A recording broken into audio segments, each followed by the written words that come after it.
सहस्राक्षसहस्रपादे तपोमिं विश्वतो विश्वा अत्यनिष्ठशान्दुलम् సా అస్య దేవత అంటే ఈ మంత్రానికి అధిదేవత ఈయనే. అధిదేవత శ్రీ మహావిష్ణువే. ఫలశ్రుతి కూడా ఏతాం ప్రయుంజన్ విష్ణు ప్రీణాతి. వేద మంత్రం ముందు చెప్పిన దాంట్లో అవే పదాలు ఉన్నాయి. ఫలశ్రుతిలో కూడా అదే పదాన్ని ప్రయోగించారు, విష్ణుం ప్రీణాతి అని చెప్పి. అంచేత దీనికి ప్రత్యేకించి వేరే వాళ్ళు కాదయ్యా అధిదేవతలు. ఈ పద్ధతిని బోధాయనుల వారు, ఆపస్తంభుల వారు, భరద్వాజుల వారు, శంఖ లిఖిత ఇలాంటి వీళ్ళందరూ కూడా శృతికారులు ఎవరున్నారో వాళ్ళు పనిగట్టుకు సందర్భం వచ్చినప్పుడు చెప్పుకుంటూనే వచ్చారు. అంటే వాళ్ళ కాలంలో కూడా ఇలాంటి తేడాలు వచ్చాయి అన్నమాట. ఈ తేడాల కారణం చేత ఆయా సూక్తములు రకరకాలుగా చెప్పడం జరిగి ఉండవచ్చును. ఇది కారణం అన్నమాట. అంటే నారాయణ పరత్వాన్నే చెప్పారు. సా అస్య దేవత అనే సూత్రం ఉన్నది వ్యాకరణ సూత్రంలో. ఈ సూత్రము ఫలానా దేవత ఇతడైని చెప్పడానికి ఒక పదం ప్రయోగించారయ్యా.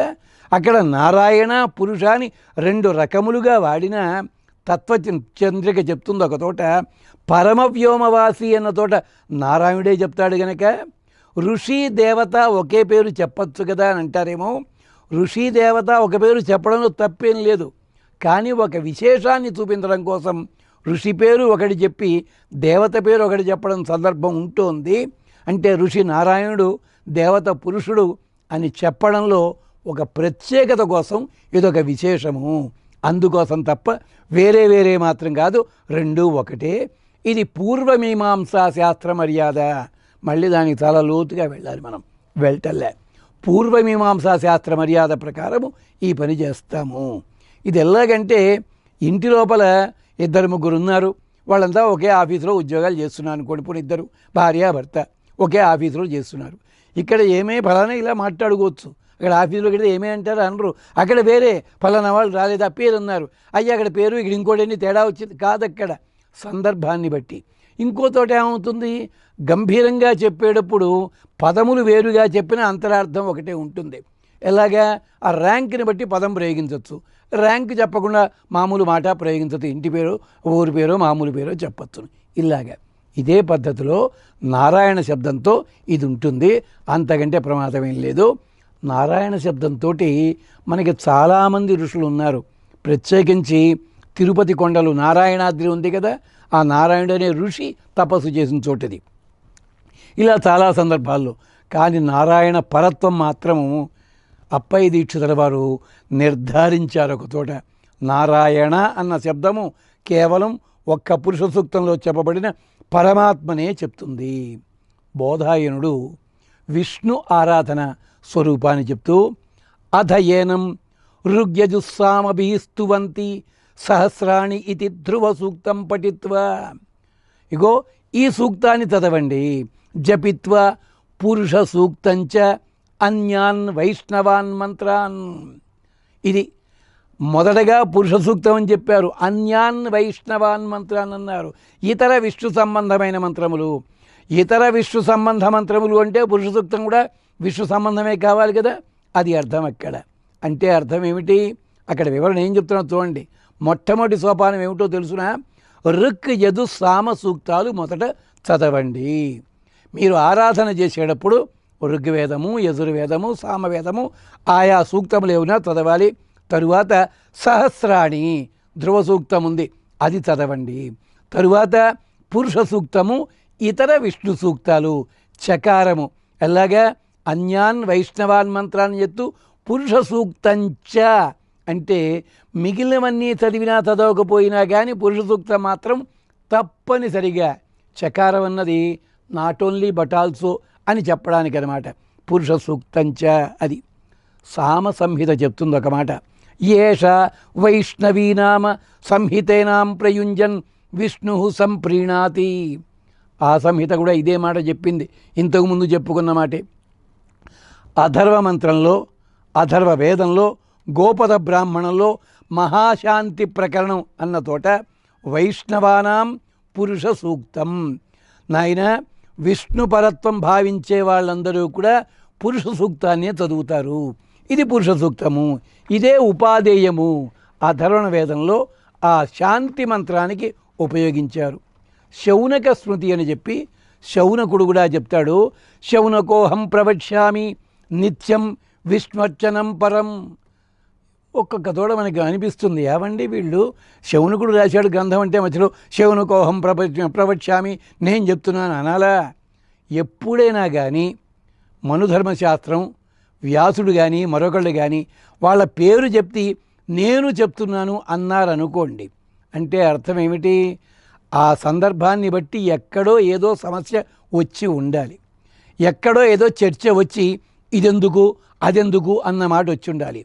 అక్కడ నిర్ధారణ చేస్తూ ఇదిగో వ్యాసుడిని నేను చెప్తున్నాను, ఇదిగో మనువుని నేను చెప్తున్నాను అన్నట్టుగా. అలాగే మనకి న్యాయాలయాల్లో కూడా కోర్టు ఈ తీర్పుకు వచ్చింది, అది కోర్టే కదా చెప్పాలా, ప్రత్యేకించి బెంచ్ అంటాడు. అవసరమాది అంటే ఇప్పుడు నిర్ధారించడం కోసమే ఈ పదప్రయోగం చేస్తారు. ఇది వేదంలో అలవాటు. అలాగే ఇక్కడ కూడా శౌనకోహం ప్రవక్ష్యామి నిత్యం విష్ణుర్చనం పరం. విష్ణుర్చన శ్రేష్టమైనదిగా మీరు చేస్తున్నప్పుడు అక్కడ ఏం చేయాలి?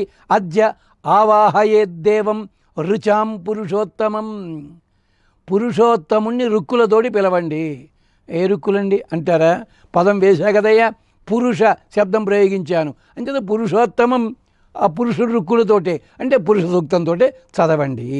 ఇది అంటే 1వ రుక్కుతోటి ఆవాహన చెయ్యాలి. పురుష సూక్తం మనం అంతా చదివేస్తాం, కానీ తమాషా ఏమిటంటే ఒక్కొక్క సూక్తం ఒక్కొక్క పని కోసం ప్రయోగించారు. అలాగే షోడశ ఉద్వాసనం కుర్యాత్, 16వ దాంతో ఉద్వాసన చెయ్యాలి.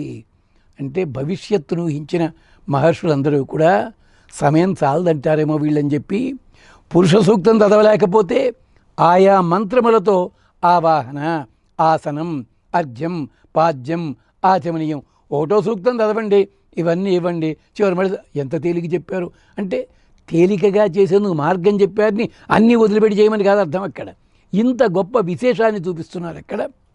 అలాగే 16వ మంత్రంతో ఉద్యాపన చెయ్యండి, ప్రతి నిత్యము ఆరాధన చెయ్యండి. ఇది శౌనకుడు చెప్పిన మాట. వ్యాసస్మృతి న విష్ణు ఆరాధనాత్ పుణ్యం విద్యతే కర్మ వైదికం. వైదిక కర్మలలో విష్ణు సంబంధమైన కర్మ చేసి తీరాలి. అంటే మనం వినం కదా, దానికి ఒక ఉదాహరణ చెప్పమంటారా? ఏ సాంప్రదాయం వారైనా కానీ ఏ కార్యక్రమం చేస్తున్నా సంధ్యావందనం అనేది అవసరం కదా. పోనీ నేను సంధ్యావందనం చేయనండి అన్నారు, పక్కనట్టే పెట్టింది. ఆచమనం చేస్తావు కదా సంకల్పం చెప్పి. ఆచమనం చేసేటప్పుడు ఏ పదాలు ప్రయోగిస్తున్నాం మనం? అచ్యుత, మాధవ, కేశవ 24 పదములు ప్రయోగిస్తున్నాం. మరి ఆ పదములు కాకుండా అయ్యా నా సాంప్రదాయము ఫలానా దేవతా సాంప్రదాయము, నేను ఆ పదములు వాడుతాను. ఎవళ్ళైనా వాడుతున్నారా? వాడటంలేదే. ఆఖరికి ఏ సాంప్రదాయం చెందిన పీఠాధిపతులు, మఠాధిపతులు, స్వాములు అయినప్పటికి కూడా ఇది నారాయణ స్మృతం దాంతోటే పూర్తి చేస్తారు. గోవింద గోవింద గోవింద. సంధ్యావందన ప్రారంభంలో పుండరీకాక్ష పుండరీకాక్ష ఎందుకు చెప్పాల్సి వస్తుంది? వ్యాసుడు చెప్పిన మాటని ప్రోద్బలకంగా.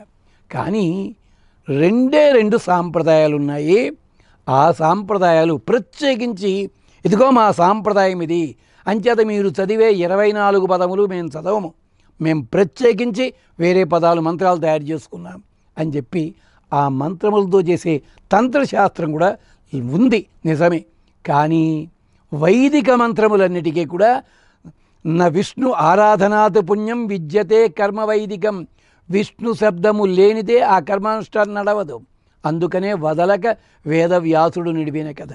నారదుడు చెప్పాడు వ్యాసుడితోటి, ఆ సంబంధము లేని కావ్యము ఏదున్నప్పటికీ ప్రాచుర్యంలోకి వెళ్ళదయ్యా. ఉశంతి కాకతీర్థం. బ్రహ్మాండమైన చెరువు, నీళ్లు శుభ్రంగా ఉన్నాయి, కానీ హంస ఒక్కటి కూడా లేదు, బాతు ఒక్కటి కూడా లేదు, కాకులే తిరుగుతున్నాయి. ఎవడైనా స్నానం చేస్తాడా అన్నాడు ఆయన. పాపం అలాగట కాదు, ఎక్కడో ఒక్క చోట ఒక బాతో ఒక హంసో ఒకటి అమ్మయ్య బాగుందండి అనుకుంటారట. అలా చేయమన్నాడు. అక్కడ భాగవతాన్ని ఆరాధన చేయమన్నప్పుడు, భాగవతాన్ని గ్రంథస్థం చేయమన్నప్పుడు ఈ మాటదే. అంచేత తద్విష్ణో ఇది మంత్రేణ సూక్తేన పౌరుషేణ తు నైతాభ్యాం సదృశం. అంచేత పురుష సూక్తంతో సాటి లేనిది ఏది లేదయ్యా, దాంతో పోటీ ఏ లేదు. వేదే సూక్త చతుర్ష్వపి, 4 వేదములలోంచి కూడా సారమైనది ఇది. ఆయన అనాది మధ్యాంత రూపుడు గనక తద్విష్ణో పరమం పదం, ఆ వాక్యం తద్విష్ణో పరమం పదం అంటూ ఇలా 4 వేదాల్లోనూ ఉన్న సూక్తమే ఇది కాబట్టి అని చెప్పిందాకా ఉండే విష్ణు స్మృతిలో కూడా మళ్ళీ చెప్పాడు. అంటే చాలామంది అడుగుతారు, ఏమండి అంత చిన్న సూక్తం కదా, ఏం చేత మనకి అష్టోత్తరం చదవడం మన బద్ధకం, ఫలితం ఉండదేమోనండి. ఓ బ్రహ్మాండం 2000 శ్లోకాలు ఉంటాయి చదివేయడం. విచిత్రం ఏమిటంటే సంఖ్య పెరిగే కొద్దీ ఫలితం గొప్పగా వస్తుందని అనుకుంటుంటారు చాలామంది. కాదు, మంత్రములు చూడండి, అక్షరముల సంఖ్య తగ్గే కొద్దీ ఆ మంత్ర ప్రభావం మరింతగా పెరుగుతుంది. శాస్త్రం తెలిసిన వాళ్ళు చాలామందికి తెలిసే ఉంటుంది. అదేమిటనమాట, విత్తనం ఇంతే ఉంటుంది, అయ్యో ఇంత చిన్న విత్తనం అని అనకండి, అది వేస్తే మర్రి చెట్టు వస్తుంది గమనించండి, ఇది చెప్పాడు. అలాగే మన వాళ్ళు ఇక్కడ చెప్పేది విష్ణుసు చెప్పే చోట ఎక్కడైనా కానీ నువ్వు వ్రతం చేసేటప్పుడు అతి సులభమైనదిగా ఉన్నది ప్రధానంగా పెట్టుకో. నువ్వు తర్వాత ఎన్ని సూక్తములైనా చదవండి, ఇబ్బంది లేదు. ఏవం అభ్యర్థి జపేతు సూక్తం వై పురుషంతతః, పురుష సూక్తాన్ని చదువు. 4 వేదాలు చదవలేకపోయినా వేదములలో సమానంగా వచ్చింది ఒక్కటి చదువు, దీనికి నియమం ఉంది అంటూ అందుకోసం ఇంత వివరణ ఇవ్వాల్సి వస్తోంది. సహస్రశీర్ష